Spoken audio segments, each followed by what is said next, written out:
Can you handle this?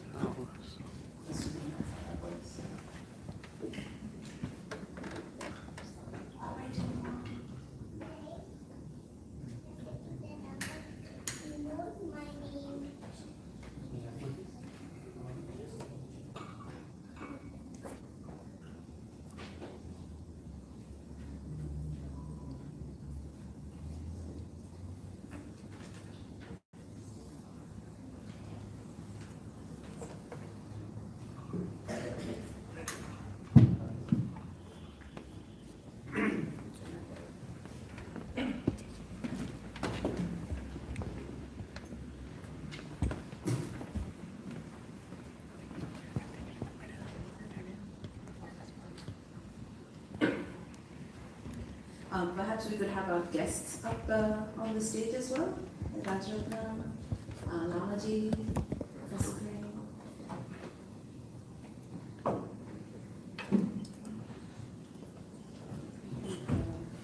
don't know if somebody wants to be okay. Thank you. This one. I think you can.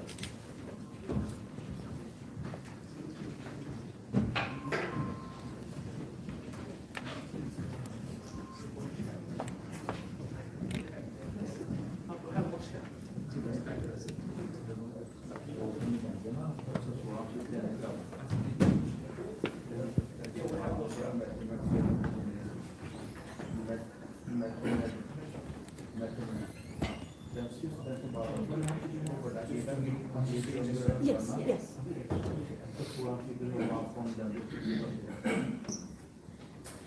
Okay. Good evening again. Just before I give the opening, something that we in Buddhist do, to give and to receive Trisharam and also Panchasila. When I was reading that memorandum last night, one thing that occurs to me was that do really Indian Buddhists or Dalit Buddhists need revival of Buddhism or not? If you're looking for revival of Buddhism, what kind of revival, what kind of aspect of Buddhism are you looking for to revive? So the answer that I kind of answering to myself was, I don't think so. India needs for revival of Buddhism in India, in the sense that because Buddhism was there, Buddhism will be there, and Baba Ambedkar has already revived the Buddhism. What the India or Indian Buddhists needs is a reconstruction and the continuity of Buddhism or the vision that Baba Sahib saw. That's how we have the legacy to keep alive. Or in the sense of Professor Todd Lewis, the reconfigurations of Buddhism, that's what we need to do. Anyway, so we'll begin with taking 5 precepts, Jisharan first, if you can recite with me 3 times, Buddham Sharanam Gacchami, and Dhammam Sharanam Gacchami, Sangham Sharanam Gacchami, and then followed by receiving Panchasila. Namo tassa bhagavato arahato samma sambuddhassa. Namo tassa bhagavato arahato samma sambuddhassa. Namo tassa bhagavato arahato samma sambuddhassa. Buddhang saranang gacchami, Dhammang saranang gacchami, Sangham saranang gacchami, Tudiyampi Buddhang saranang gacchami, Tudiyampi Dhammang saranang gacchami, Tudiyampi Sangham saranang gacchami, Tadiyampi Buddhang saranang gacchami, Tadiyampi Dhammang saranang gacchami, Tadiyampi Sangam Saranam Gacchami. Panatipata Veramani Sikkhapadam Samadhiyami. Adinadana Veramani Sikkhapadam Samadhiyami. Kamesu Micchachara Veramani Sikkhapadam Samadhiyami. Musavada Veramani Sikkhapadam Samadhiyami. Sura Mereya Majja Pamadatthana Veramani Sikkhapadam Samadhiyami. Sadhu, sadhu, sadhu.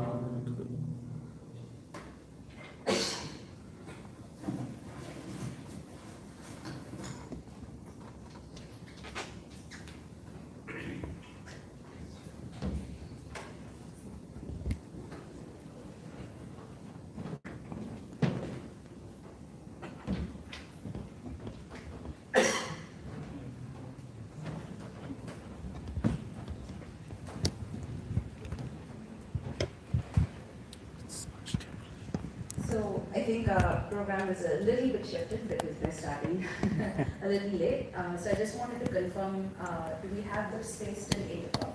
Is that the idea? Okay. We have more. So we have our main speakers and we have a few other speakers who will respond as well, our respondents. So I'm first going to introduce Rajan, our main speaker.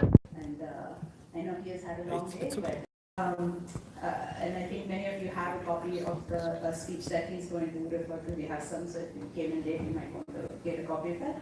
So Rajan Ambedkar is the great grandson of Bodhisattva Babasaheb Dr. B.R. Ambedkar. He holds an MBA in finance and is currently pursuing a CS and a PhD, thoughts on Ambedkar and Phule. He's the national president of the Buddhist Society of India, founded by Dr. B.R. Ambedkar, and the secretary of Standing Committee of Buddhist Pantashil Samajan. The World Fellowship of Buddhists are based in Bangkok, Thailand. And incidentally, he also happens to be my nephew, so I take a parent's pride in him being here. So please join me in welcoming Rajan.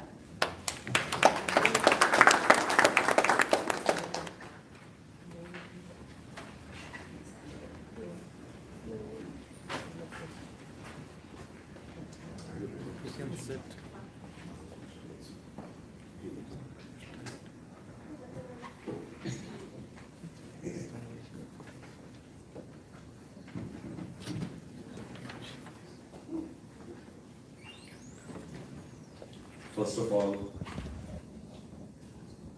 I pay my gratitude to the Thatat Samyak Sumbatha and Bodhisattva Dr. Babasaheb Ambedkar,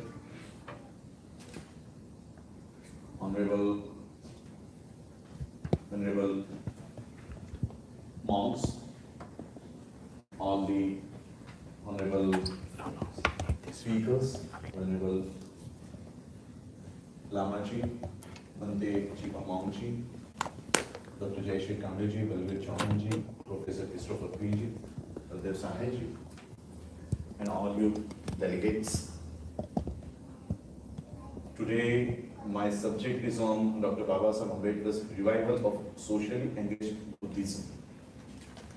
See, I have 20 minutes with me, 20 or 30 minutes with me. I will try to explain Babasaheb Ambedkar's movement, how he revived Buddhism in India. See, this is the place where Babasaheb has came, he has got his Masters of Arts over here. As a student of Dr. Ambedkar, thoughts on Dr. Ambedkar and Phule, I have to read many books written by Dr. Babasaheb Ambedkar. which are known as writing as speeches. These books Dr. Babasaheb Ambedkar has written himself, and in that book I have find some little bit information about Buddhism. In one of his speech, one of his writing, Babasaheb has written, which Babasaheb Ambedkar had run in India, and how he has cultivated the minds of Indians to accept new religion in India. See, India 1917, Babasaheb came, in the 1915, Babasaheb came from Colombia to India. Then he was also pursuing his qualification over there. When Babasaheb came in India in 1927, he ran his first movement, that was for Mahad 14 tank water, for that water purpose. Babasaheb had written one essay on that. In that essay, Babasaheb says, I have not campaigned, I have not run the movement for water. The Mahad Satyagraha was not for water. Then what it was for really what it was for. See, in 1927, we were all the Hindus. We all were Hindus. Babasaheb Ambedkar mass campaigned for this water movement. He, near about 50,000 people, all the 50,000 people came to this Mahad for the purpose of water. That water tank, by the resolution of the government, it was open to all. It was open to all, even for the untouchables. But the untouchables of India were so much, so much depressed over there, that even though they have got the rights of touching that water, to drink that water, they were not in that state to touch that water. Babasaheb Ambedkar campaigned for 5 years, 1923, 1924, 25, 26, 27. Up to 5 years, he took various meetings, various corner meetings in the region over there,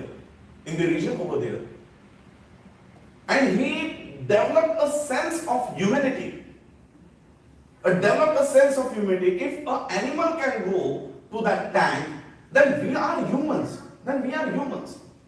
Why we cannot go to that tank, and why we cannot drink that water? Dr. Babasaheb Ambedkar says that his movement was not for drinking that water. After drinking that water, the people who drinks that water was not going to any heaven.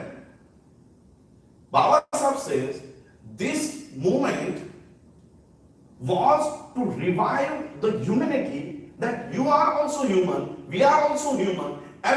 If dogs or cattle can drink the water from that well, that tank, why we cannot drink that water? And on that day, 20th March 1927, the Mahad 14 tank Satyagraha was undertaken over there. And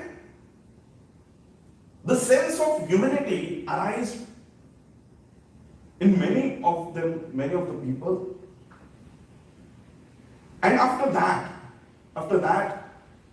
the second incident, Babasaheb was clearly known that the system of India was fully under Brahmins, and the Brahmins were following the 4 strata caste system, which we say is Chatur Varna. Brahmins, Kshatriyas, Vaishyas and Shudras. This four strata caste system is still in India. We are facing many problems in India because of this four strata caste system over there. The Brahminical system was not ready to give any right to the Shudras and to the downtrodden. They were not ready to give any rights. On 20th March also, when Baba Saheb Ambedkar fulfilled his first movement of touching that water, the second phase of the same movement was on 25th December 1927. On that day, when Baba Saheb came for the second phase of that movement, the Brahmins over there, the Brahmins has gone to the court and they took a stay order on Baba Saheb Ambedkar's movement, claiming that the tank is not a government property, not a public property. That tank belongs to them.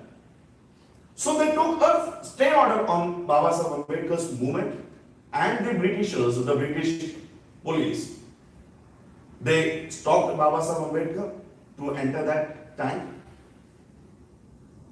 See, the Britishers were giving the rights. The Britishers were giving the right to the Indians. They were giving the rights. The vote, the right to vote. Gandhi or Nehru has not given the right to vote to the people of India. The Britishers gave them right. Simon Commission, South Bureau Committee. In the year 1930, 31, 32, Round Table Conference where Baba Saheb Ambedkar has represented, that Round Table Conference has given communal award to Baba Saheb Ambedkar. They have given communal award. But what happened? Gandhi went on fast. Gandhi went on to the fast, claiming that you should not give communal award to Dr. B.R. Ambedkar. You should take back the communal award. I want to underline this happening or event that the people who had came from outside India, who were Europeans, they were giving rights to Indians. But the system of India, they were against the rights. They were against the rights to be given to the Indians. Because they were following the four strata caste system, only the Brahmins will have all the rights. Only the Brahmins have all the rights to study. The Vaishyas will have the rights to fight. To have the business. The Kshatriyas will have the right to fight. And the Shudra will work for all the three above them. So the Indian system was not ready to give any right to the Shudras or the untouchables or the downtrodden of India. So Baba Saheb's view was that if we want safeguards for the people of India, that safeguard India will not give to the people of India. That safeguards we have to bring from outside India. Outside India. See, Round Table Conference has given the rights to Baba Saheb Ambedkar. They were not Indians. Commonwealth Award was given by Europeans. The Chaudhar Tank resolution was passed by Britishers. Not even that. Baba Saheb Ambedkar had framed the Constitution of India. Into that Constituent Assembly also, Gandhi and Patel was opposing the entry of Baba Saheb Ambedkar into that Constituent Assembly.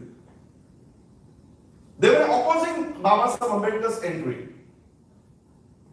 And Baba Saheb Ambedkar has to go to the West Bengal, and from there he got elected to this Constituent Assembly, and over there he got the chance to frame the Constitution of India.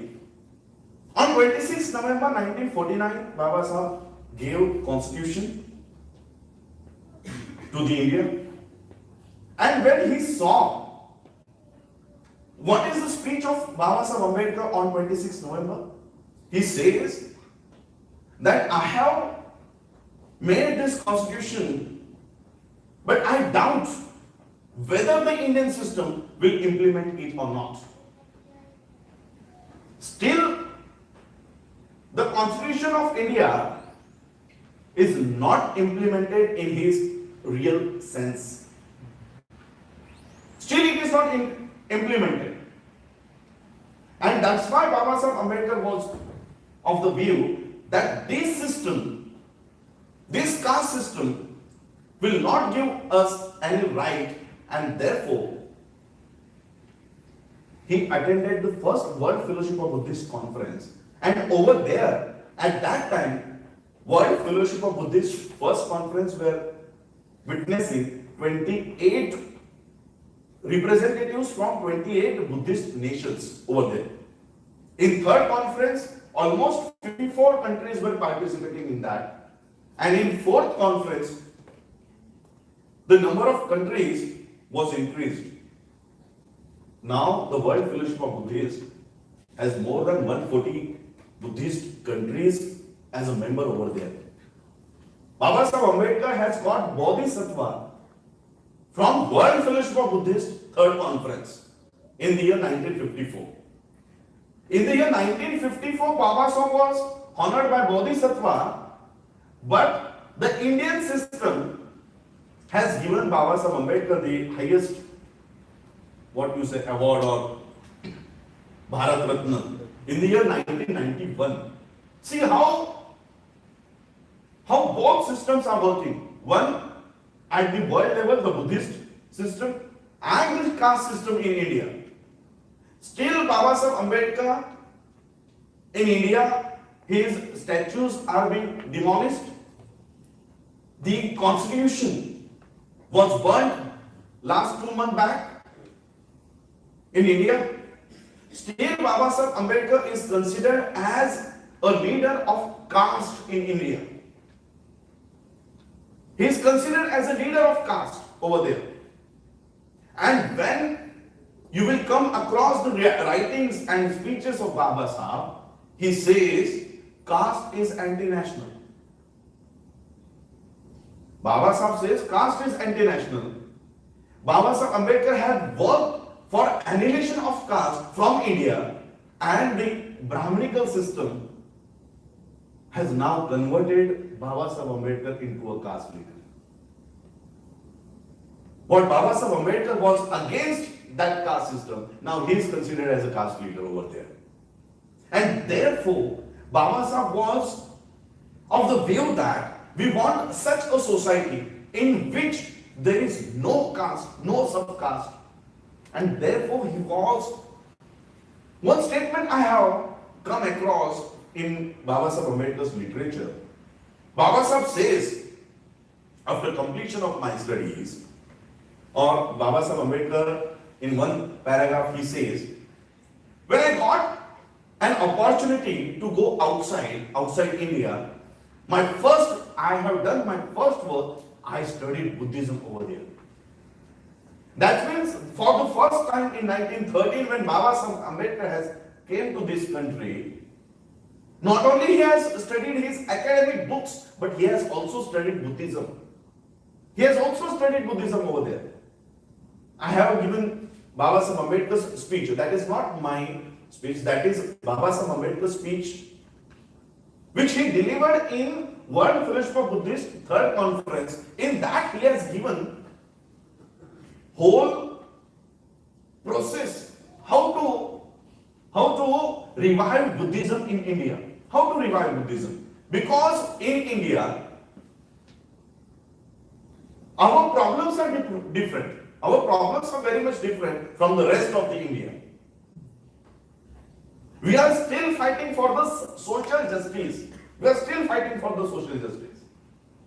And that's why Baba Sahib, in one of his paragraphs, he says that we are We want that Buddhism in India, which is based on social justice, which is not based on meditation or abhidhamma, but it should be based on social justice. Because still we have not got that social justice. And when I became secretary at the World Fellowship of Buddhist Samadhana Committee, Buddhist Panchashila Samadhana Committee, over there I have got many information how Indian caste system is taking undue benefit of Buddhism. In India, RSS is considered as a Brahminical force in India. RSS, Mohan Bhagwat, you must have heard the name. It is just like ISIS, Jaish-e-Mohammed. It is just like that organizations which RSS is in India. What they have done, do you know what they have done? Narendra Modi, you have heard the name, our Prime Minister. He has claimed that many Buddhist nations are of wrong belief that Narendra Modi is a Buddhist man. When I passed last conference which I attended at Japan, over there I came to know from one of the monk that the monk told me that this time India has got a Buddhist Prime Minister. I asked him, who has told that? Who has told you that Narendra Modi is Buddhist? He told that whenever he comes to our country, he brings Buddha's idol with him. He goes to the Buddha Viharas. Is he not Buddhist? See, Narendra Modi in his state, India, Gujarat state, he belongs to the state of Gujarat. In Gujarat, they have government circular. They have government resolution, GR, for conversion to Buddhism. They have banned conversion to Buddhism. Now there is no conversions in Gujarat. No official conversions in Gujarat. And this GR, this government resolution, now is going to be implemented in other states of India also. In some months or coming years, there will be total ban on conversion to Buddhism. On one side, they are banning conversion on Buddhism, and on the other hand, they are claiming that they are Buddhist. Second thing, the Chief Minister of Uttar Pradesh, Yogi Adityanath, you must have seen him on newspapers or television. He wears saffron robe like our monks are wearing. Now see, Brahmins have one system. They also remove their hairs, but they have one ponytail on their head. If you have observed Chief Minister of Uttar Pradesh, Yogi Adityanath, who is a RSS candidate or RSS preacher, he don't have that ponytail on his head. He don't have that ponytail. What he has claimed, do you know what he has claimed in the other Buddhist nations? That he is a Buddhist monk. Yogi Adityanath is a Buddhist monk, and on the name of Buddha, Narendra Modi, Amit Shah, or this Yogi Adityanath have collected unamounted donations from many Buddhist countries. On the name of Buddha, on the name of Baba Sahib, they are collecting donations from other Buddhist nations, and as soon as these donations come in India, they are handed over to Ambani and Adanis. Ambanis and Adanis. Now, after this conference, I will be attending the 16th United Nations Day of Vesak at Vietnam. Who are the delegates from India? Venkaiah Naidu, Sharma, Tiwari, Mishra. All these names belongs to Brahmins. All are Brahmins. They have infiltrated in the Buddhist movement in India, and they have diverted the main cause which Baba Sahib Ambedkar has behind his conversion. They have diluted that cause. And that's why the Buddhism, which is based on social justice, we have to establish that Buddhism in India, because our problems are different. Our problems are different. We still we are not allowed to enter in the school. Still we are not allowed to touch the water from wells. In South India, in south part of India, still discrimination, untouchability is still in these states. Still in these states. Our countrymen don't even know the basic teachings of Buddha also. How can we train them for meditation? They even don't know basic things of Buddha. They don't know basic things of Baba Sahib Ambedkar. First, we have to see the Brahminical system has fully diverted teachings of Vishnu in India. 9th avatar, 10th avatar of Vishnu. Second thing, all the caves which our monks have built it over there in India, all these caves, all these historical monuments has been vandalized. They have put it that, what you say, sindoor and that, and they have claimed that they are Buddha is some goddess like that. Even the Tirupati Balaji, which you have seen in some movies, or you have seen, or you have must gone across, this Tirupati Balaji is also not a Tirupati Balaji, it is Buddha. It is Buddha, but this kind of counter-revolution, we are still in the phase of counter-revolution. And that's why I have given that speech to you, that Baba Sahib says that to revive Buddhism in India, we can't expect anything from India, because the Indian system will never help us. They will never help us, and that's why the help, the basic help, we expect from the countries outside India. Those who are in favor of Buddhism, those who want that Buddhism should be revived, they should help India. And what help? At that time we were not having Buddha Viharas. Now we are having Buddha Viharas. We are having lot of Buddha Viharas. But the thing is that we don't have that teachings of Buddha. That Buddha Vihar, we have established that. We have opened Buddha Vihar. But no one is going into that Vihar. No one is going in that Buddha Viharas. And all the gods and goddesses, our people are still preaching in their homes. That's why this social movement of Buddhism we want to revive in India.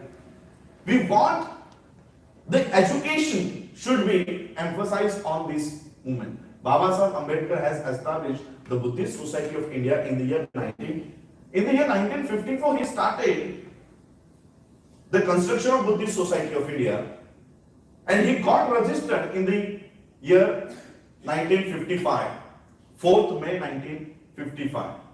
Today, I think 5th May, we are celebrating 64th Foundation Day of Buddhist Society of India today also. On that note, Baba Sahib Ambedkar has prepared objectives of Buddhist Society of India. In that objectives, Baba Sahib says, we have to establish schools and colleges for religious and scientific studies. Still in India, no scientific studies. We don't have any scientific studies in India. We don't have any scientific studies. Religious studies. And what Baba Sahib Ambedkar has emphasized, to have comparative study of all religions. All religions should be comparatively studied. In India, what system we are having? That only Hindus will read only the Gita. Hindus will read only Gita. The Muslims will read only the Quran. Christians will read only the Bible. And the Buddhists will read only the Buddha and his Dhamma. Our system in India is like that horse which you have must seen, a horse cart. That horse has some, what you say, blinders. We are like that animal of India. We are blinders over there. We are not ready to see what is written in Islam, what is written in Quran. We are not ready to see what is written in Bible. We are not ready to see what is written in Gita, and we are not ready to see what our comparison the religions are teaching. And that's why Baba Sahib Ambedkar has emphasized on comparative study of all religions. And I guarantee you, if we start comparative study of all religions in India, half of the population, after a period of 10 to 15 years, they will convert to Buddhism, because we are not aware of the teachings of Buddha, yet we are not aware of what Buddha has taught in his life. What we have done? Earlier we used to preach the goddesses, Shankar, or any other god of Hindus. Baba Sahib Ambedkar accepted Buddhism, converted to Buddhism, and only for 7 weeks he got his life. Our condition was like that. Our condition, the condition of Indian Buddhists was like that. A mother gives a birth to a baby and the mother passes away. Like that condition, the condition of Indian Buddhists was like that. Baba Sahib introduced us to Buddhism, but he was not there that what we have to do in Buddhism. What we have to do, what we have to follow, what are our rights, what prayers we have to do. The condition of Indian Buddhists was like that. And now, what has happened? We have converted Buddha into God. We have converted Buddha into God. The idols which we were preaching before conversion, only the idol has changed. That Ganesh idol has gone, Krishna's idol has gone, Ganesh and all these goddesses idols have gone, and Buddha's idol has come. But that is the difference. No teachings. We are not aware of Buddha's teachings in our life. What do you mean by Panchashila? What are the Ashtangik Marg? We are not aware of Ashtang. We are not aware of Panchashila. Then what we are expected, that how we will come to know about Ashtangik Marg, Dasa Paramita. These are very much ahead of our life. And that's why we are trying to rebuild, reconstruct the Buddhism which Baba Sahib Ambedkar has thought that this Buddhism should be established in India. We are running that movement that we should have a religious and scientific schools and colleges, so that our generation, coming generation, may get that knowledge what different religions are teaching. What are the teaching of different religions? Comparative study of all religions. Baba Sahib, in one point he has said, that we have to establish Buddhist seminaries for preparation of workers for preaching Buddhism. Still in India, we have not system of Buddhist seminary where we can train our people for spreading the teachings of Buddha. We are not having any system like that. Only thing is that we have to boil our hair, we have to take the chivar, we have to take the sacred robe on our body, but he got that license to preach Buddha. But whether he knows anything about Buddhism and what kind of Buddhism he knows, who has trained him, who has certified him, we have no system of like that in India. And this undue benefit, ISIS have taken this undue benefit, they have infiltrated our monks, and now the monks are preaching that Buddha has taken rebirth, his mother has taken rebirth. Like these teachings, all are getting spread in India. And the problem is that the real Buddhism, the Buddhism which Baba Sahib Ambedkar was of the view that this Buddhism should be established in India, this Buddhism has no propagation. This Buddhism has no resources behind that. But the Buddhism, which is nothing but a branch of Brahminism, they have all the sources of publications. They have all the sources. They have the media with them. So, this movement, Baba Sahib Ambedkar has thought that this Buddhism should be established in India. But still we are fighting with our basic requirements. Still we are fighting with that. Still, because already we are 1 hour late, and I think this hall is up to 8 p.m. only. So, for the revival of Buddhism in India, which is based on social justice, I will seek your coordination, your cooperation. How should we establish Buddhism in India? What steps should be taken? How the people of India should be motivated to not only to get converted to Buddhism, but to accept the Buddhism, the teachings of Buddha into their life. Into Japan, when we gone for the 29th World Fellowship of Buddhist Conference, they were not having big Buddha viharas on every corner of the street. They were not having that. They were having one big Buddha vihar after 10 or 20 kilometers.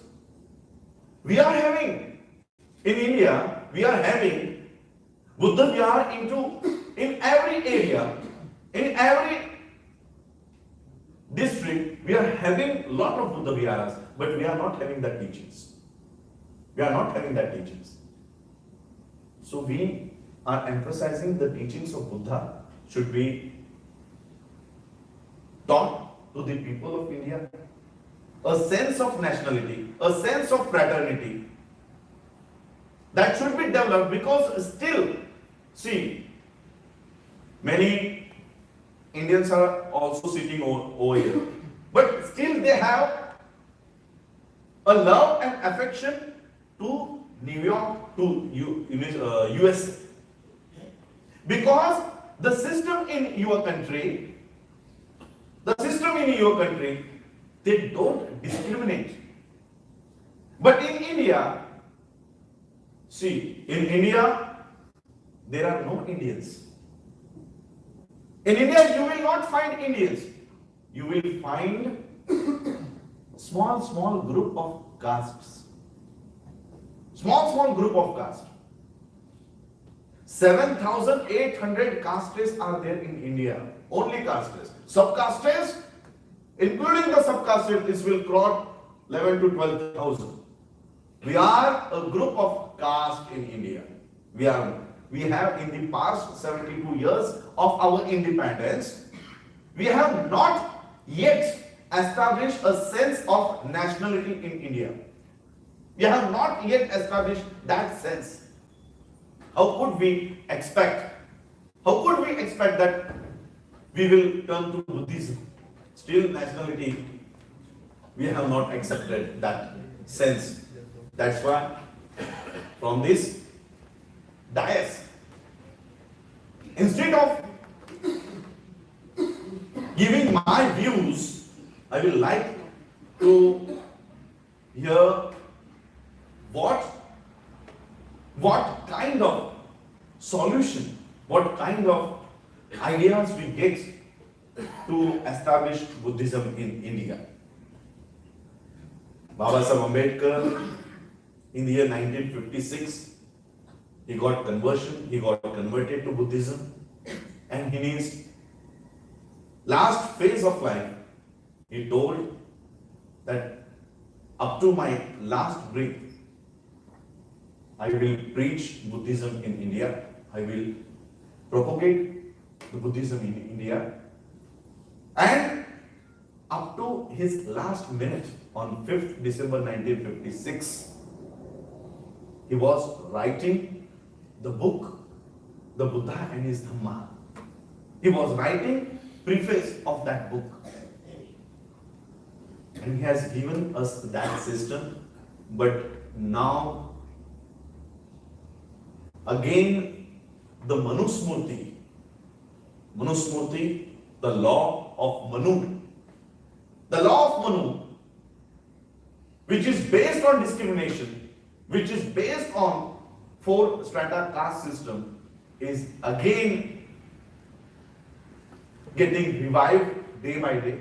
And that's why we need cooperation from all the Buddhist countries. We need help from all the Ambedkarites all over the world, that how to fulfill the dreams of Dr. Baba Saheb Ambedkar. And that's why I am here, because I have come directly from one program which I have attended, Baba Saheb Ambedkar's 120th birth anniversary. I directly come from over there. And that's why I want your views, that what we can do. Only this much I can guide you, or I can have a conversation with you. I will give my, or I will say that I will like to hear from you what we can do. You all have invited me, Jayashree Kamble, what we say, by age wise, she don't look like my auntie, but by relation, she is my auntie. And all the Ambedkarites over here, Nitin Suriatali is there, Milinji is there, all the Guru Ravidas Sabha members are also present over there of New York.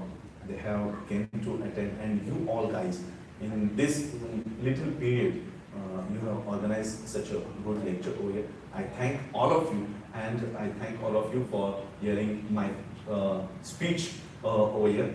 And I will hand it over the session to Jayashree Kamble. Thank you for listening to me. Jai Hind, Jai Bharat.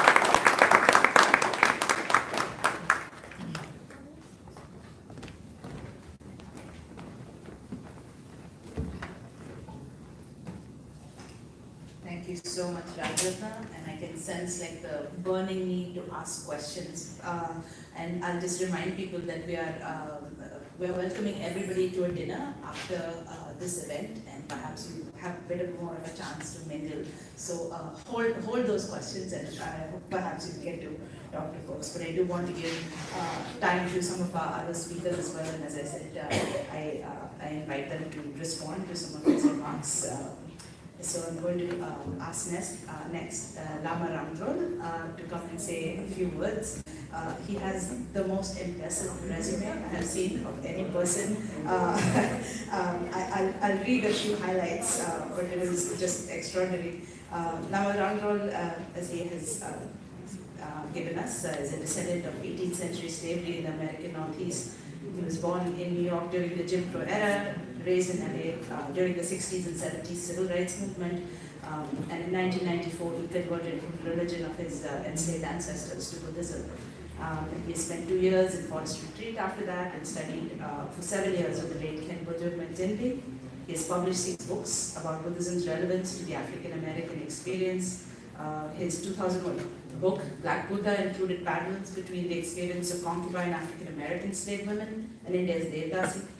In 2003, he received the Martin Luther King Jr. Community Service Award for his pioneering work on Buddhism in Oakland, California's Black community. And he's also the recipient of the Torchbearer Award, which he now shares with Nelson Mandela and Bishop Desmond Tutu of South Africa.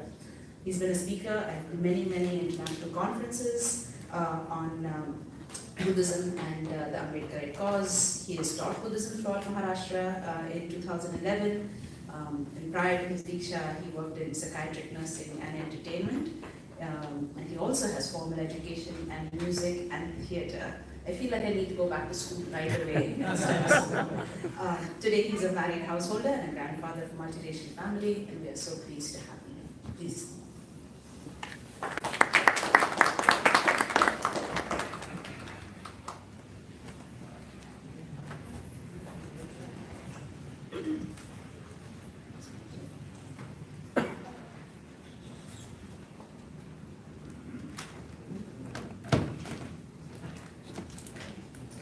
Can you hear me? Yes. Okay.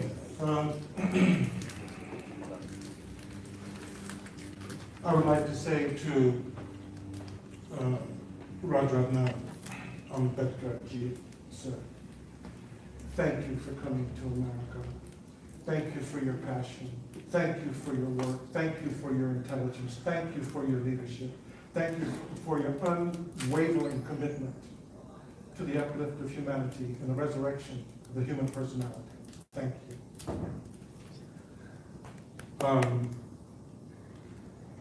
Ambedkar, as you know, he wrote a lot about the American Negro.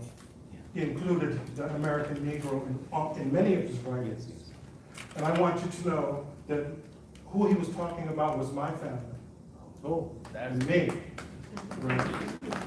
So as a representative of that lineage in America, and as a representative of a person, of a phenomena of the Diksha in African America for the first time, and as a spiritual leader and Buddhist teacher in the major Ambedkarite organizations in America, and as the person who was summoned to the bedside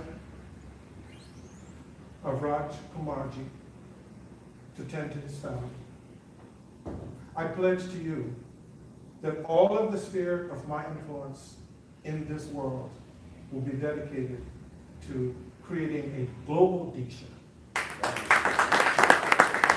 based on your model, based on your truth. We need to know what's going on, because our Diksha in the West can be everything that cannot be done in India.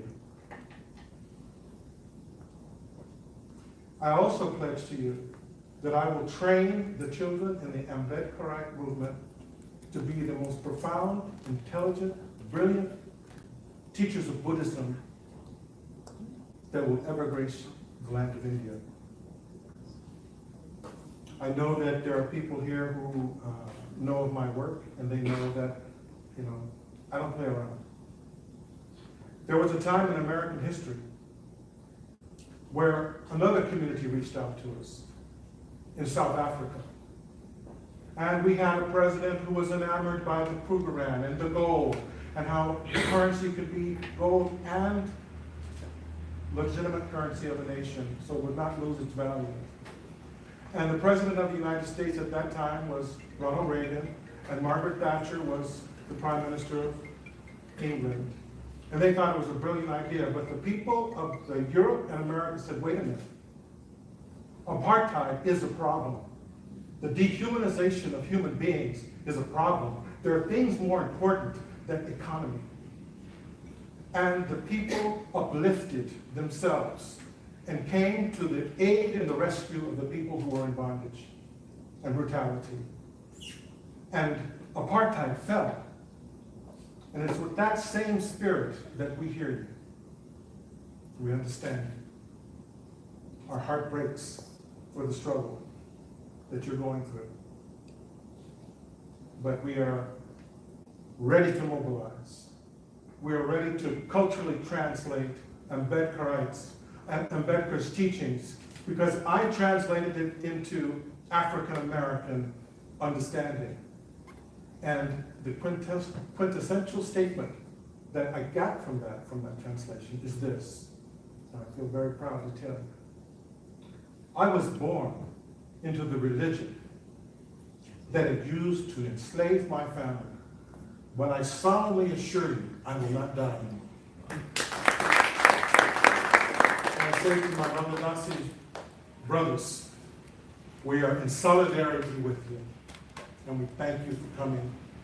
And this movement is all-inclusive of every heart and every mind in support of making Diksha, and more importantly, Ambedkar's ideas of liberation of the human spirit, a global understanding. Thank you very much.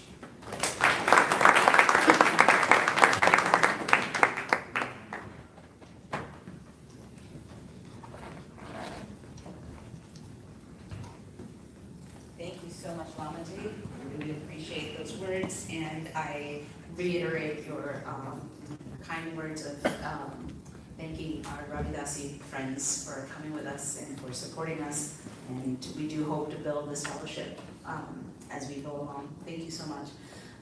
Before I call our next speaker, I'm told that Mr. Chauhan is here, and we would like to invite him up on stage if he so feels comfortable. We'll bring up a chair. Please do feel free to join us up here, sir. We'd be happy to have you.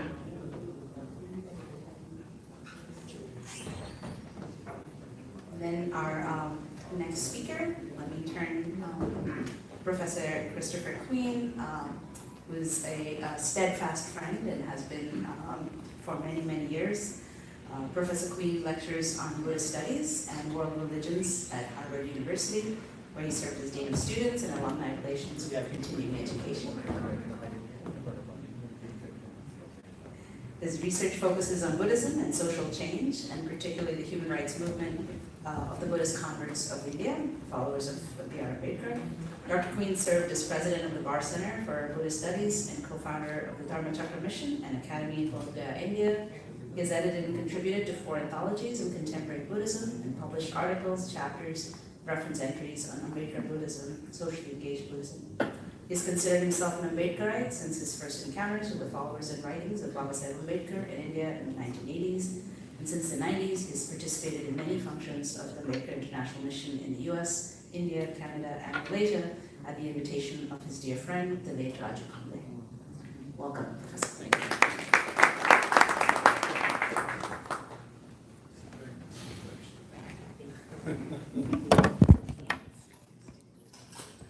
I'm good. Thank you. I understand.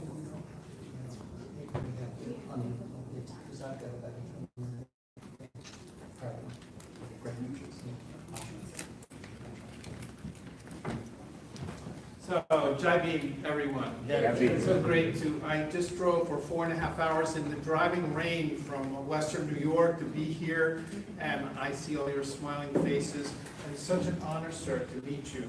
Sri Ambedkar, I really would like to know about your work and to hear your impassioned speech. And I have just retired after 35 years teaching the comparison of religions. So important.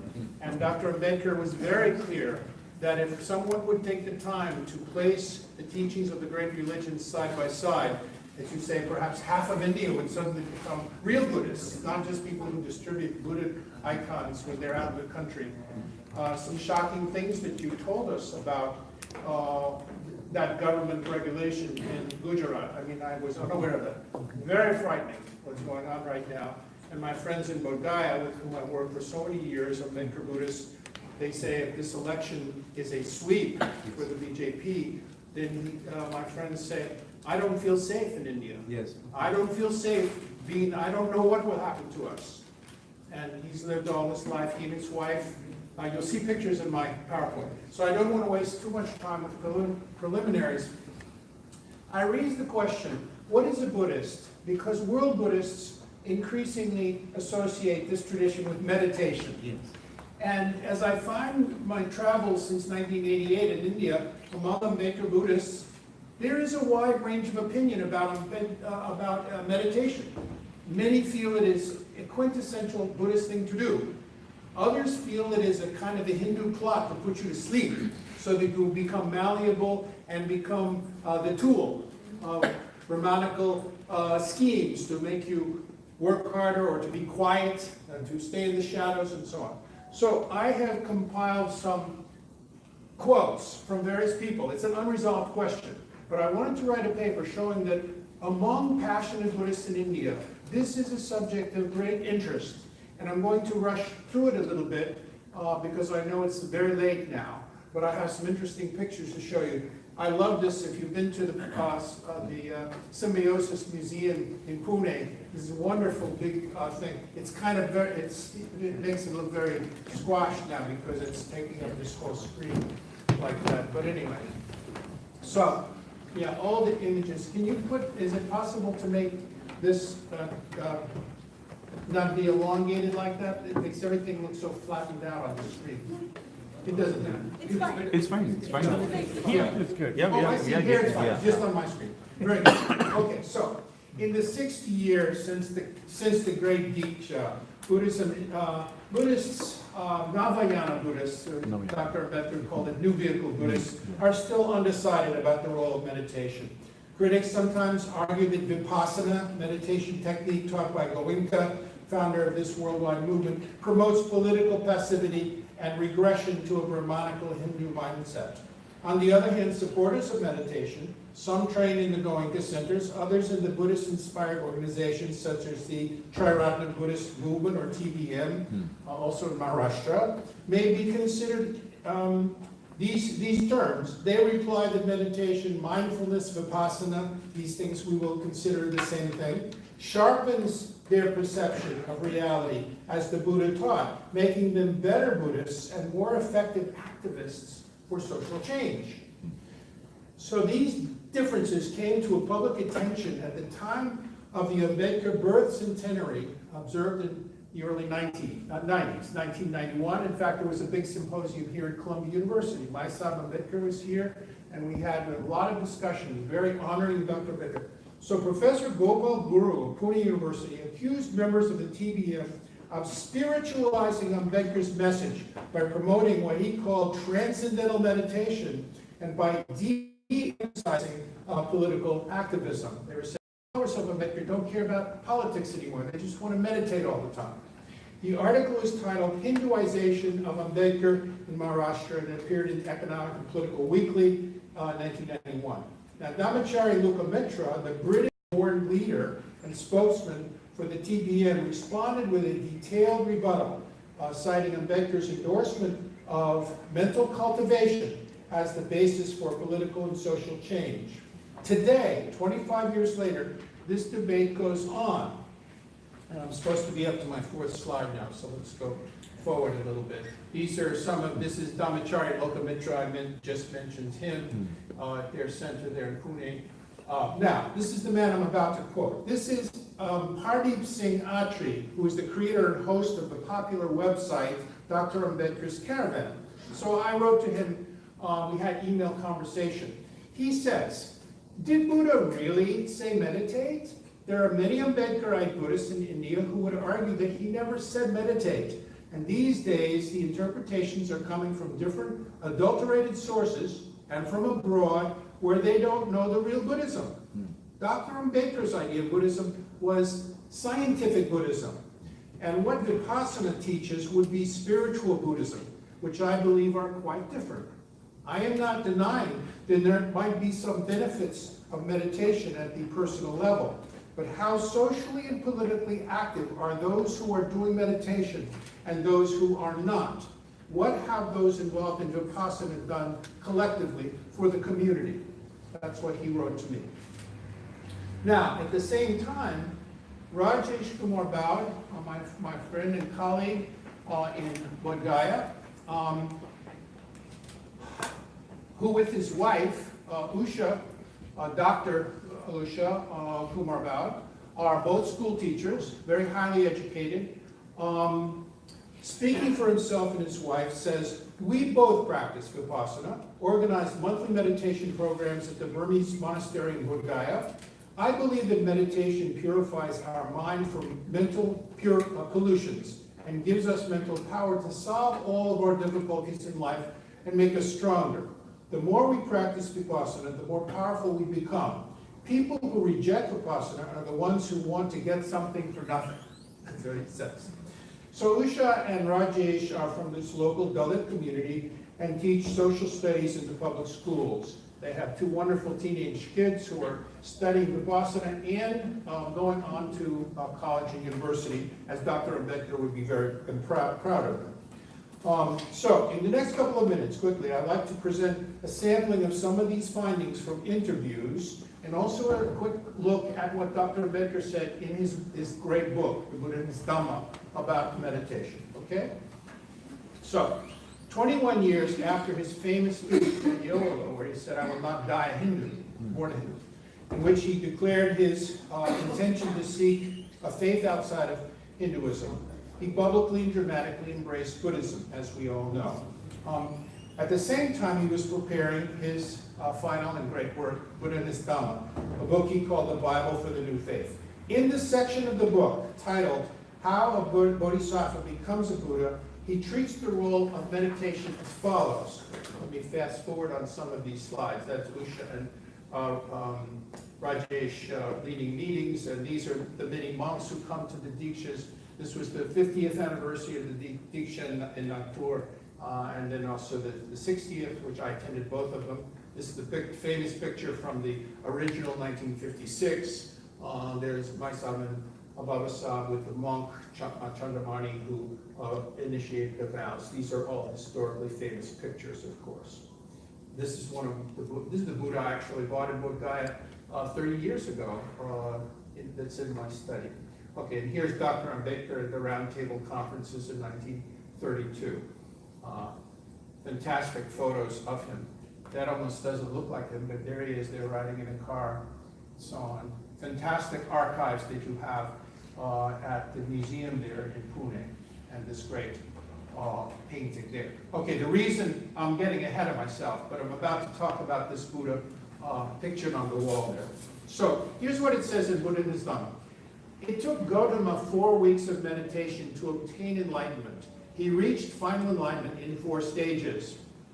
In the first stage, he called forth reason and investigation.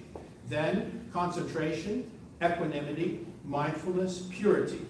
Thus, with his mind concentrated, purified, spotless, and defilements gone, subtle, dexterous, firm, dispassionate, not forgetting what he was after, Gautama realized that there were 2 problems to be solved. The first was that there was suffering in the world. And the second was how to remove the suffering and make mankind happy. So in the end, after meditation for 4 weeks, darkness was dispelled, light arose, ignorance was dispelled, and knowledge arose, and he saw a new way, a Navayana, a new path, a new vehicle. Like many other passages in Ambedkar's final work, this section incorporates language from the Pali texts, the early texts, that he poured over in his final years. I have studied his copies of the Buddhist texts. He's underlining them, writing marginal notes to himself, saying, oh, this is so important to pass on to my followers. He's already trying to educate all of us as to what to extract from these ancient writings for today's problems that we face. So, in spite of this and other passages which faithfully report the importance of meditation in the Eightfold Path of the Buddha, we know that he himself did not meditate. To read a detailed account of his career, such as those of Kier and many of his close associates, is to see a man in constant motion, testifying in government hearings, teaching, writing, leading, addressing protest gatherings, attempting to embody the slogans he imported from his alma mater in London, London School of Economics: educate, agitate, organize. He's so great. But Buddhists in the world say, who is this Ambedkar? Agitate? Buddhists aren't supposed to agitate. You're supposed to be very sweet and calm. You're supposed to meditate. So maybe it should be educate, meditate, organize. No, agitate. So we begin to see this conflict between meditation versus social activity, action, like you say. Human rights or religious ritual. This is the problem. So an insight into Ambedkar's actual attitude toward meditation as a viable activity for modern Buddhists is offered by his commission of 2 busts of Buddha, okay? Which were installed in Daegu Road near Pune and his own study in Delhi. Professor Gary Tartikoff has written about these 2 and the way they look. And this is actually a drawing, this is a pencil drawing of how the one in the study actually looked. This, of course, is a art. But here's the actual one in the museum, and these people are doing, showing honor, doing puja in front of this image here. And so what Professor Tartikoff says, he had studied, Ambedkar studied many ancient and modern images of Buddha in his own library of Buddhist books, as well as statues and sculptures he visited in museums in New York, London, Europe, and throughout India. And of course, as you point out, he went to Sri Lanka or Ceylon, then he went to Burma, and finally to Kathmandu for those World Conference of Buddhists. He sees Buddha images all over the place. For this, so he was a recipient of 2 busts of the Buddha from admirers in Rangoon, and he was requested to provide an image for a new Buddhist vihara on Daegu Road in Delhi. Pune. In Pune. Pune. Pune. For this, he worked with a Delhi sculptor, R.B. Mudilgekar, to fashion an image that reflected his own vision of the Buddha. In many ways, the resulting bust was not remarkable, with the Buddha sitting in a lotus position, wearing traditional draped robes, gesturing in the abhaya, fear not, or preaching mudra, with his right hand and left hand in the palms up dhyana or meditation mudra. But here the similarity to traditional images is, the head of the Buddha is crafted in what might be called an eclectic style, with Western appearing facial features, nose, eyes, so on, combined with marks of traditional Buddha, the raised ushnisha on the top of his head, the elongated earlobes of the nobleman who renounces earrings. And the most striking feature of this sculpture, which Ambedkar commissioned, however, are the wide open eyes, which appear to meet the gaze of the viewer head on. In an interview about this sculpture, myself, Ambedkar, said, Dr. Ambedkar selected positions with open eyes in preaching position. He did not like passive Buddhas with closed eyes in a position of meditation. At least he did not look at the Buddha that way. Dr. Ambedkar used to say that Lord Buddha wandered in different corners, different directions of the country with his eyes wide open throughout his life, looking for the suffering. Okay. He watched the suffering of the people with open eyes, as one who had a desire to understand the suffering of his people. This translation came from Professor Torak. It was in Marathi.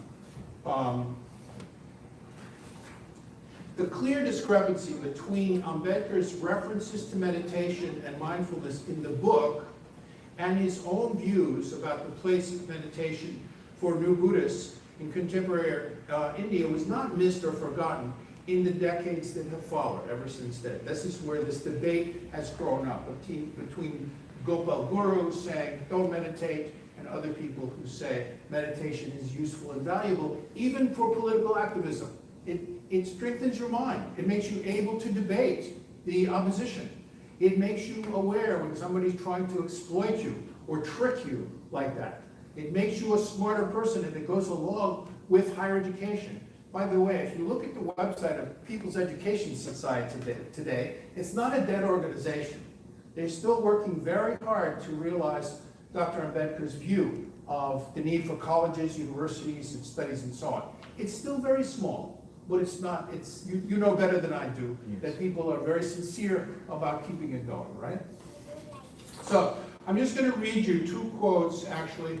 I want to refer to two professors that I met in Nagpur years ago on my visits there, who had offices side by side, and and they were good friends, very good friends. One said, "Don't meditate," and the other said, "Please meditate."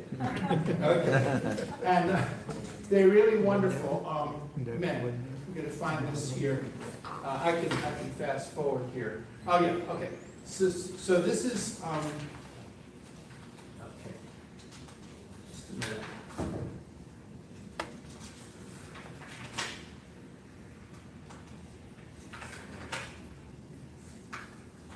This is a professor of physics, N.K. Doke. Doke and his wife were convinced that those who practiced Vipassana were being drawn back into Hindu religion and could not be trusted to carry out the struggle for Dalit human rights. In his office next to Doke was Pali and Buddhism professor Paulo Conde. This is Professor Lokande and his wife and his daughter and his wife's sister, I believe, in their home.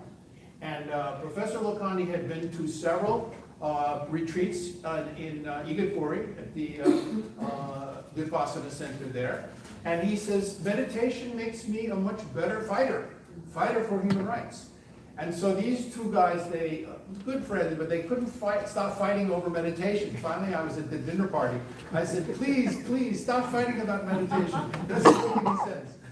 You don't have to meditate. It's up to you. Because Buddhism is so much more than one ritual. That's just one ritual. So there's more parts to this paper which I could read, but I want to show you my slides because they're kind of fun. These are young men who are at the training center, Nagloka, in Nagpur, sitting around their leader, their beloved leader. That's a very, very famous photograph you've all seen many times, more than monks. These are the Dalit Voice guys. And I met them on my very first trip in 1988. And of course, they're activists, and they also talk about Buddhism, but mainly it's political challenges that face us. This is my favorite portrait of Baba Saheb Ambedkar.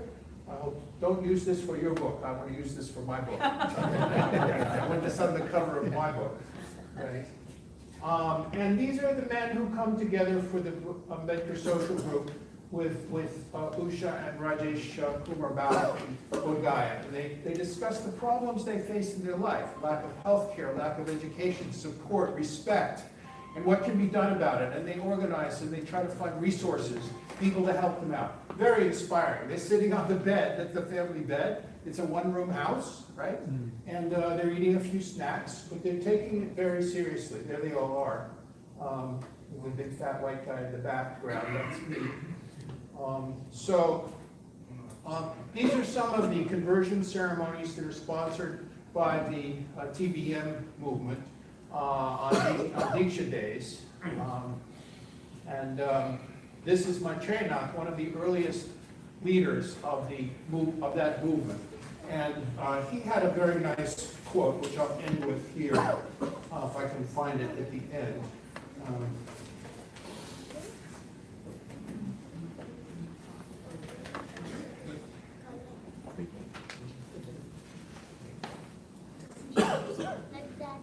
Well, I can't find it. But he's basically saying that meditation is really something that most Buddhists around the world do associate with the Buddha and his teaching. And of course, monks, not all monks in history meditate. Many of them are scholars. Many of them are going around doing good works in the community and so on. But we associate Buddhism with mindfulness. And in the West, now, mindfulness is such a major industry. It's a multi-billion-dollar industry. You can get an app on your phone that reminds you, it rings a bell, reminds you when to meditate, and you can pay for, joining the gymnasium of the mind. This is about, secularized Buddhism. It's being applied in classrooms and boardrooms, even in the military, to keep military people whose job is killing people by drone to meditate so they won't become too stressed out. Well, you begin to wonder, did the Buddha have this in mind, using meditation to make you a better soldier? No. So there's a lot of debate about whether meditation, separated from the Buddha's teaching of morality, the 5 precepts, the precepts for monks, ways of living an honorable and generous life, serving others, is connected, has to be connected to meditation. Otherwise, it's just a technique of chilling out. You might as well smoke marijuana.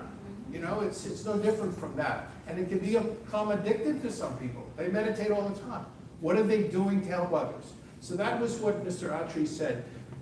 Those who meditate, are they being more active for social good and uplift and human rights, or less? That's the question we have to ask ourselves, because in the end, it's all about human rights. It's all about liberty, equality, fraternity. Educate, agitate, organize. Buddha, Dhamma, Sangha. So it's a great honor to be a part, kind of honorary part of the Ambedkar movement, and I always enjoy being invited to meet all of you and meet new friends each time. So thank you very much, and Jai Bhim.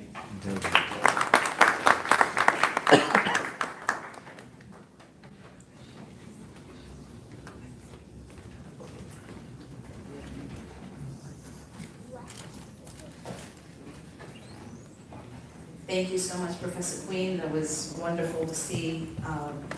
Also a special thank you from a fellow academic, because I know it's hard to do anything in 20 minutes.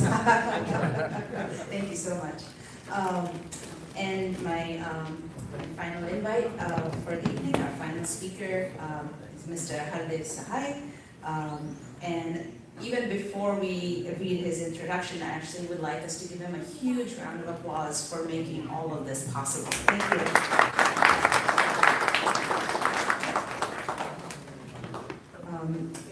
Hardev Sahai is the International Coordinator of the Begumpura Cultural Society, New York.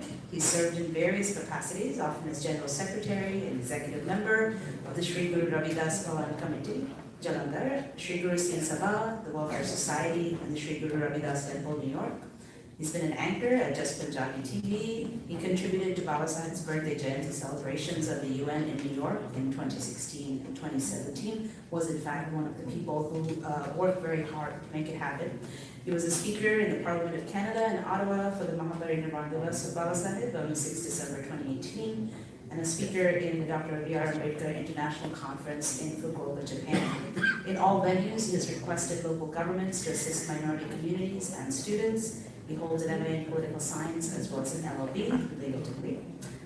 So I invite him to come up on stage, and he is also going to represent Mr. Balbir Chauhan, who is the chairman of the Ravidas Sabha, and also we are very grateful to him for his help with our event as well. Thank you so much.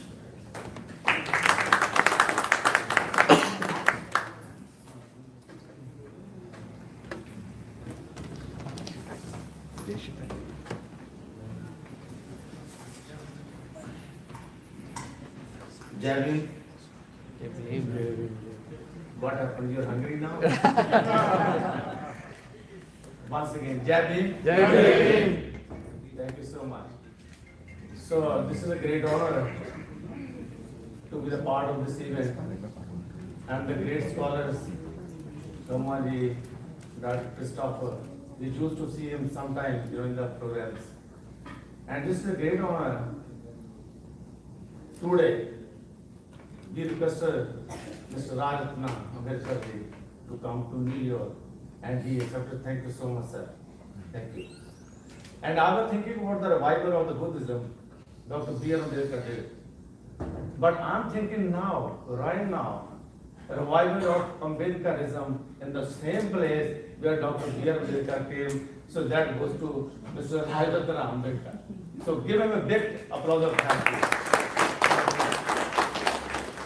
So this is a great movement we always talk. When I talk in UNO, I say, raise the same question of caste system in India. We are talking about Buddhism and the meditation. And India has a lot of problems. The caste system in India, Dr. Rajatana, he expressed in his way. And I go a little beyond in that. Because in India, our community girls are raped and hanged. 25 million of people in India, they sleep without food every day. This is a real picture of India. If we have to talk about India, we have to go through the real picture. You know why they are raped and why our people are humiliated on all steps of the life? Even they are working, they are educated, they are working anywhere in the factory, in the office, because we belong to Dalit community. So the lowest one community they figure out for us people, and I say always, no Devi Devta of Hinduism may be anyone, they give nothing to us. If somebody be God, the today life, today clothes, tie, shirt, everything, that only came from Baba Sahib. Baba Sahib, so he's the Columbia University gave him one degree to Baba Sahib. He's the founding father of modern India. So his Buddhism, Dr. B.R. Ambedkar's Buddhism, was not only for the meditation. His Buddhism was the economic development and was the social revolution and the social change and the social equality. Because he fought for the equality only. Because but what we need in India, we need only equality. We born over there, that was not in our hand. Where we want to take the birth. But to give the equality, that's the responsibility of a government. And Indian government, nowadays, I was so shocked when Modi went to, Prime Minister of India went to Japan, he took with him Gita. And he gave him the Gita, Prime Minister of Japan. And you know what they returned him? They gave him the Buddha. So this is happening. What they want to propagate, what they want to show. Mr. Rajatana, he was talking about Yogi Adityanath. He is the chief minister of UP, you know. And over there, what he do? But he don't have the take. They're deceiving the Buddhist countries just to collect the money from there. And they use for the, and they say from the Prime Minister of India, they say from the stage, say Jai Shri Ram. The reason they want to make a Hindu country, not the Buddhist country. They don't respect anyone. They want to convert it forcibly, or they want to cheat the people just in the election, because the poor man, what he need? He need the food first. He don't want he maybe give him any religion. Dr. Rama, you know, you are 100% right. I say you, sir, you are from the same family who fought for the black history, for the human rights. And the Dr. B.R. Ambedkar is the biggest champion of the human rights in the world. Because this was a very critical question for him to fight for India. Because in India, they don't understand humanity. They don't want to propagate humanity. But from the stage, they always say, we are the peaceful religion on the humanity on the earth.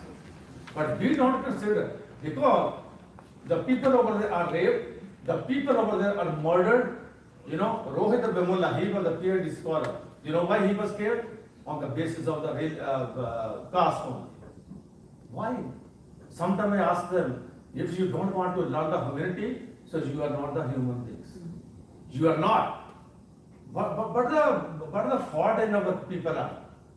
Why they always humiliate, and they are always always don't respect the humankind? Why? So this is in the mind, came from the religion, the Hindu religion, they hate it, and they want to put us on the lowest level. Baba Sahib, Barack Obama, President of America, he said, if you born in America, we may say him the sun, you know, after sun, only the light came from Dr. B.R. Ambedkar, who enlightened the people in India just for the human rights, the fundamental rights, the basic rights to the people. And we are the proud citizen of America, and we are also proud citizen of India too. We love India. But we want to see our people over there equally, live equally, walk equally, talk equally, and they eat equally too. From eat equally, I got some idea too. You know, now over there, some people, the cow is, they say, Hindu religion say, is the sacred animal. And the people, the Muslim people over there, they eat it, right? The other religion also eat it too. But they say, don't eat this one. Animal, don't eat this. If you you eat it, so this is anti-national. I don't know what the propagation they have, what they want to say, what they want to show the world. One side they are saying India is going up and up and up, but our people are going down and down and down. The reason, the education system in India is worse now. In the government schools, they used to teach us, we also were from the government school, and where only the teachers were good at that time. But now there is no teacher. Number one. Number two, there is no education good system for our people. They want to see us the slaves over there. If we will not be educated, we will not get any job anywhere. So naturally we will be slaves. We will ask them, give us some money, I can buy anything for you people. So this is happening over there. We all the Ambedkarites all over the world, we salute always Baba Sahib. And whenever, because we are more lucky to live in New York, whenever we cross this university, we always salute it. We salute the reason, we always think, Baba Sahib may be over here, Baba Sahib may be over there, because he changed the history. Only Baba Sahib in India, he changed the history, otherwise there is no any other Devi Devta may have helped other people too. So this is the problem over there. And secondly, I was in Parliament of Canada, and I always propose, and I also propose, please help the other people too. Because the kids in India, they need the help. In Parliament of Canada, I propose a question over there to the honorable parliamentarians, the member parliaments. I say, a lot of people are coming to Canada, and the rich people over there, they spend like the 1,600,000 rupees, like 90 rupees, maybe you can say $30,000 around that one, and no, $25,000. And our people, our kids, they have the 80% marks or the 90% marks, and the parents don't have any money in their account. They don't have any $10,000. Honorable Mr. Randeep Sarai, Member Parliament, Surrey, Vancouver, and his comment was, many people come to Canada, and they always ask for their help. But you and Mr. K.P. Chaudhary from New Delhi, he asked for our people over there, our students over there. And he honored it in the way that if the IELTS, like the English test in India is going on to come in Canada and Australia and New Zealand, and she said, get the 8 marks, like the 8 band over there, and I will bring the poor people, poor students to Canada, and the study will be free over there. He promised us. So we are going to make ready maybe 30-40 people in my state, like Punjab, to make it ready and come to America, and they will study free over there. You know how the biggest visionary Baba Sahib was? He write in the Constitution, the Indian Constitution, the poor people will go to foreign countries because he has experience in America and England. They will go over there, but the government of India and the state government, they will pay for the fee and the living over there, everything. This is in the Constitution of India. But I salute also Maharashtra people, you know, they find out. We Punjabi, we go some other way to cross the border and this and that, but you find it. And Mr. Hemant Sute, I also salute him too. He found it and he sent 49 the poor students to America. They are studying free. You know, he requested to central government, he requested to Maharashtra government, and that is a group, not only the Hemant Sute over there too. And the kids came to over here. And I live in Tennessee now. One girl, her name is Roshni. She came over here. When I asked her, what is your dad was doing over there? And she said, my dad is working on the fruit cart, and he's getting 100 rupees a day. Do you think a 100 rupee a day earning man can send his daughter to America and spend the $75,000 just pay fee? Impossible. Impossible. But Baba Sahib vision was so long, he tried to help our people. And we have to pay back to society now. So that is the Baba Sahib's more, the biggest mission over there. Anybody, he tried to, the Begumpura Cultural Society of New York and Sri Guru Das Sabha of New York in the big temple in Queens. I think Mr. Lamad, he was over there one time, yeah. So we built our own meditation center like that. But the meditation center is less, but we discuss the problems of our society in America. And we request like the leaders over there to help our people in India too. Yeah, and pay back to society, I went to Japan and I was the speaker over there because Raju Kamle, he figured out everything, he planned the one conference over there, Dr. B.R. Ambedkar conference. And from America, I was alone because $100,000 people earning, they never had that time, we are free. Because we are passionate for Baba Sahib's mission and want to pay back to society. Over there, I raised the same question. Brocominian people, they were also, but I never knew that one. Before that, we never knew that. Raju Kamle was so great, he united the world. He united the Punjabi community and the Maharashtra community. And one time, he was Mr. Raju Kamle and Hemant Suter, I was were talking in somewhere in the function in 100-year celebration of Columbia University. Baba Sahib came in 1913, and this was the function of 2013. So when we were talking, and he was talking to Hemant Suter, that you are also popular in Punjabi community too. So try to unite it. Raju Kamle was also a great person, because he worked for the community and he was earning $150,000. When he passed away, I was over there, I met his wife and nothing was in his account. You know what he was doing? He was paying really to the back to society. He was paying back to society by uniting the society. He was paying back to society. He always buy the books of Baba Sahib and distributed all over the world. When I was in Japan, I raised the same question over there.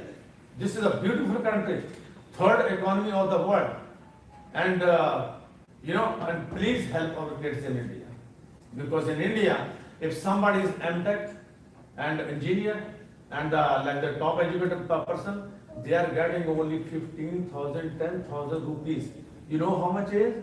$150 a month. How can they survive it? So I requested over there, and the Maharashtra, the kids over there, they gave us a dinner on 29th of September.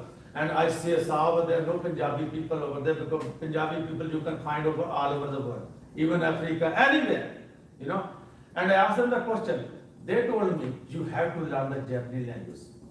And the government of Japan, if you go on the website, Google it, and they are asking for the 430,000 people to come over there, only a young generation. And 200,000 IT engineers. And there is more 200,000 IT engineers. So to pay back to society, we started one more thing. We opened a school in Punjab, that is the first Japanese school. Vinayji is the first Japanese school. With the help of Hemant Suter. He has already running the school one in Nagpur and Bombay and Aurangabad, something like that, right? He is doing. I requested him, because we people, the Punjabi people, want to pay the 100,000, you can say rupees, 20 lakh, something like that, to come to America or anywhere. We want to break up that one too. Those people are the agents. They make money. They lure the people. They rob the people, that the parents too. We started that one, and we say it will be the nominal fee, and we approached to one lady in Japan, and she's teaching over there too. At the nominal expenses, the people will go over there. In 5 years, they will be the PR over there, like the permanent resident, and after 10 years, they will be the citizen over there. And what they do, and they need only young generation, from 20 to 35 years only, because in Japan, you can find out over there 140 years old man or woman, if the generation is going old, and the young generation, they don't want to become kids, and they are looking for the people now, and they also going to do the globalization of Japan. They started English from 1st of January 2019. So I request everybody, anybody, if you want to pay something, do it only on the education. If Baba Sahib was not educated and the history, he was unable to change it, you know. So we have to change through the education. If the education is bad over there, try to help the people, or the intelligent students over there, the girls over there, and try to bring them legally in a country. And like the 50 people, 50 students, they already sent to America. We can also do over there too. When I'm going back, I'm going to see Chief Minister of Punjab, just to request him, just to help the people, the student, the poor student, and give the Baba Sahib right in the constitution. We are not the beggars. We are not begging anything. We want that one, just to help those people who want to come their entire year, and over there in India they are getting nothing over there. Not a good life, not even the basic needs over there. So there's a lot of problems over there, but you know, we cannot solve all the problems, but we can do something, little bit. And I salute to those people too, who do the very little, pay back to Baba Sahib, and who do the big one. Some can do by the money, some people can do by the time, some people can go over there and they can also counseling, they can do the counseling. In Mansuda used to do the counseling, more than 90,000 people on Nagpur function when it's 14 October, the Diksha Dhamma. So he do over there. He was honored by the Maharashtra government too. So I request also, like Vinay is very intelligent girl, or like Nilan yourself, and I request you to help those people too in India, not only Maharashtra. We are the Punjabis, we are also your brothers and sisters too, right? Don't do the discrimination with Just kidding, just kidding. This is all our family. This is the family of Baba Sahib. Yes. Maybe living in the south, maybe north, maybe anywhere east or west. Maybe in any country of the world. Baba Sahib created a big family in the world, and now in India is a big war and the fight between Ambedkarism and the Brahmanism. They are frightened from the Ambedkarism. Because what is Ambedkarism? That's the reality. They show you the real picture. And they show you something that if you propagate, if you like, you can meditate in the next world. You will be in maybe America, maybe Canada, maybe anywhere, maybe heaven. So that is our story. Our people, I think, if you want to do the meditation, always think about the people living back home. If you want to do the meditation, not do it for yourself, do it for other people. Then I think it's a real meaning of God. Right? Because don't go by that one. I give you one example. I'm sorry, I'm taking a long time. My nephew, he's in England. All the mentally sick the people made it, even the educated people. If they say, I don't like go over here or something like that, pray, maybe something wrong happened to me. My nephew in England, he living over there, and he got a baby son. And I call him that congratulations is good and good luck. And from the back, lady spoke, go over there, Muhurt is going out. The time is out for the Muhurt. Means like some two. I said, what did she say? And he said, my wife saying, go to a Pandit and get the name of this kid. And I asked him the question, is he your son or Pandit's son? He said, my son. I said, if your son, if you can give the birth to a son, why you don't put the name over there? He said, how can I do it? Because we are little on that system from the centuries in India, so misguided, I think, practice over there. He said, what can I do? I said, you can do it. His grandfather's name was Hariya. You know, Hariya is a nickname like small names in Punjab. I said, your grandfather's name, great-grandfather was Hariya. What is the name Harish? What is the name Harsh? And if you don't like, what is the name Hariya too, like the George too? What Hariya too? And he said, now I understand. And he gave the name to his newborn son, Harish. And I was happy. Because sometimes he said, okay, he is doing, is okay, his life. So we don't want to remove this like the bad things from the society, because we want, if you want to build the society, the nice society in India and the developing society in India, so you have to be alert and say something. Say something.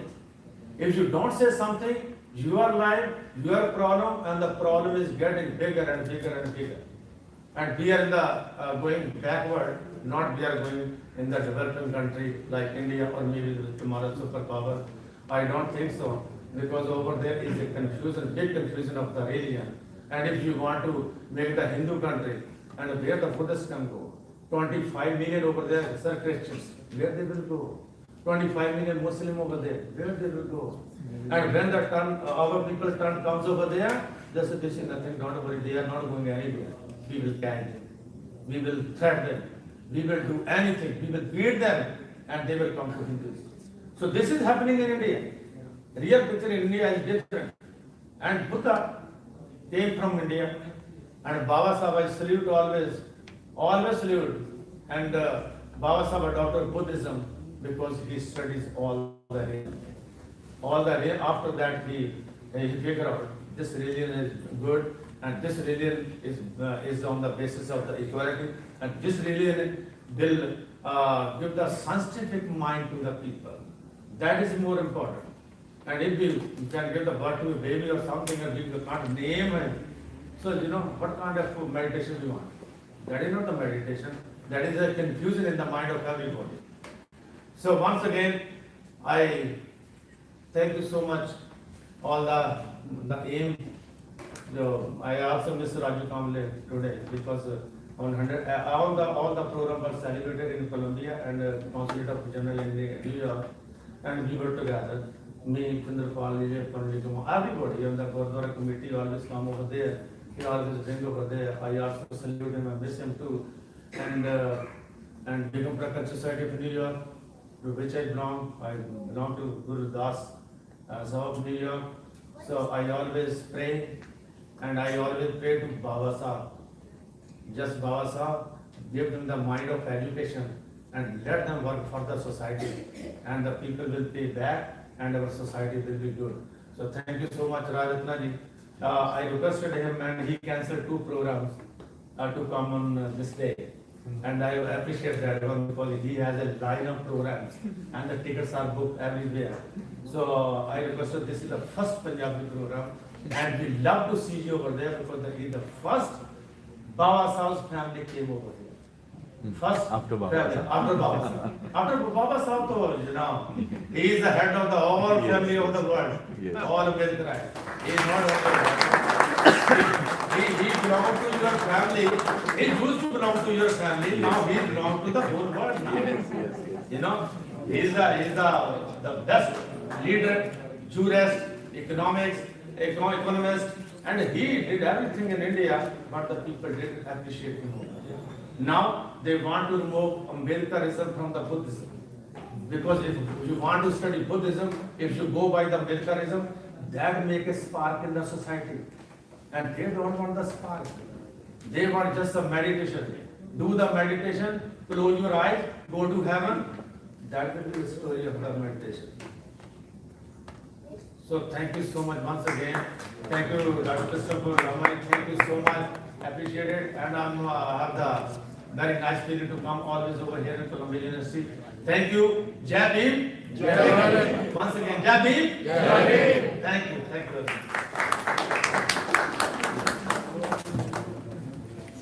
Thank you so much. I'm actually going to give the closing remarks to our main speaker. He requested to be able to close out the session. So maybe we'll just have a couple of minutes from Rajatna before we end the event.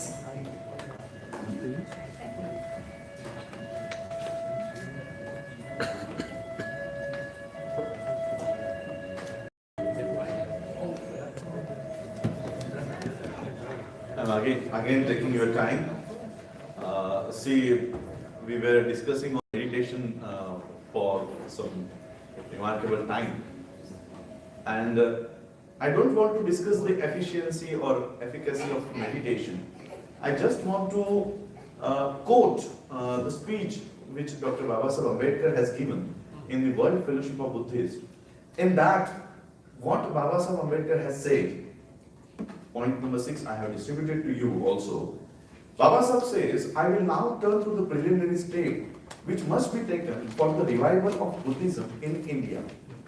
I mention below those that occur to me.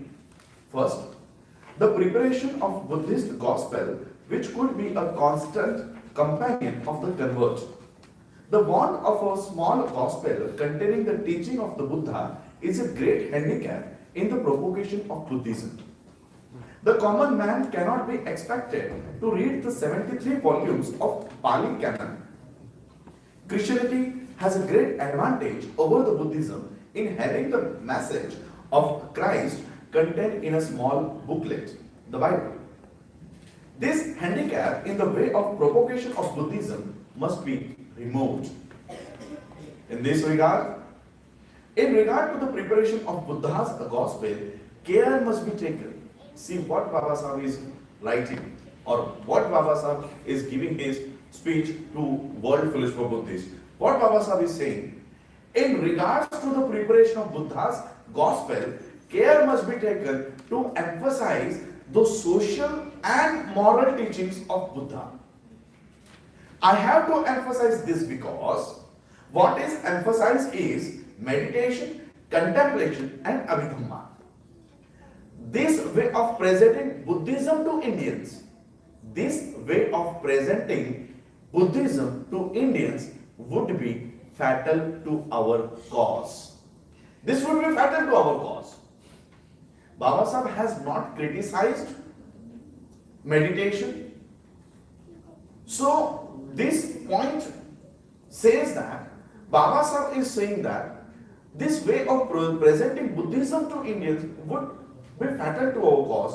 And in the second point, in the subsection 2 of second point, in that again Baba Sahib is saying that for ordination, that is becoming a priest, in Buddhism there is no ceremony like baptism. This is the main reason why people after becoming Buddhist slip out of Buddhism. We must not introduce a ceremony like the Christian baptism. Sorry, it is now. We must now introduce a ceremony like the Christian baptism, which every lay person must undergo before he can be called a Buddhist. Here again Baba Sahib is saying one more important point. Merely uttering the Panchashila is not enough. Merely uttering Panchashila is not enough. Many other points must be added to make a person feel that he is easing to be a Hindu and becoming a new man. And in this point, in this regard, Baba Sahib has given 22 vows. 22 vows in this regard Baba Sahib has given. So I have to emphasize this two paragraphs to all these present delegates, that not Baba Sahib has not emphasized on meditation, not he criticized on meditation, but he said that meditation would be fatal to our cause. He has never